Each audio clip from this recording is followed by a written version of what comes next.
কি ভাবিজান, সব শুনছেন তো? হ্যাঁ। এবার বলেন তো দেখি, আমার বন্ধু কি কোনো দোষ করছিল? না, কোনো দোষ ছিল না। বাট আপনার পরিবারের সবাই মিলে তো আমার বন্ধুটারে টুকরা টুকরা করে মারি ফেলছেন। এখন আমারও কি আপনাদের সাথে সেম টু সেম করা উচিত না? কি বলেন? রেডি হয়ে যান। হ্যাঁ,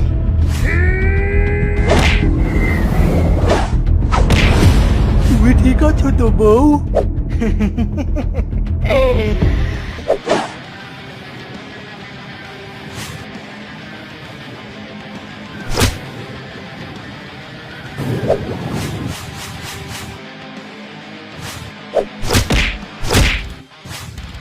তুই বিনা দোষে আমার বন্ধুটারে মারছস।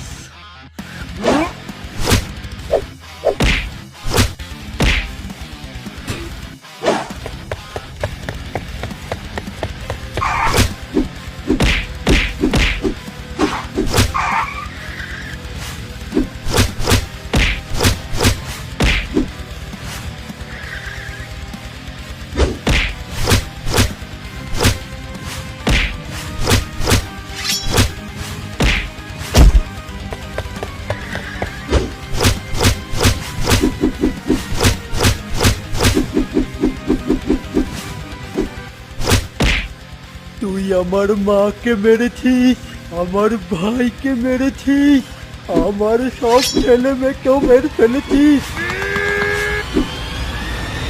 ছেড়ে দাও ওকে, প্লিজ ছেড়ে দাও ওকে। বউ, সরে যাও আমার সামনে থেকে তুমি। ওকে আমি আর বাঁচতে দেব না। ছেড়ে দাও ওকে। আর কত এসব চলবে বলো? তোমার বাবার মৃত্যুর পেছনে ওর বন্ধুর কোনো হাত ছিল না। তোমার বাবা পুরুষ মশা হওয়া সত্ত্বেও মহিলাদের মতো রক্ত খেত। তোমার গেয়ে বাবার মৃত্যু হয়েছে রক্ত খাওয়ার নেশায়, ওর বন্ধুটার জন্য না। কিন্তু তারপরও আমরা সবাই মিলে ওর বন্ধুটাকে নির্মম ভাবে মেরে ফেলেছি, তাই ও আমাদেরকে মারতে চাচ্ছে। তুমি এখন ওকে মেরে ফেললে ওর কেউ না কেউ এসে আবার আমাদেরকে মারবে, আর প্রতিশোধে ভাবে চলতেই থাকবে। তাই থাক, ছেড়ে দাও এসব। অনেক কিছু হারিয়েছি আমরা, আর চাই না। চলো চলো বাড়ি ফিরে যাই। যা, ছেড়ে দিলাম তোকে আজকের মতো।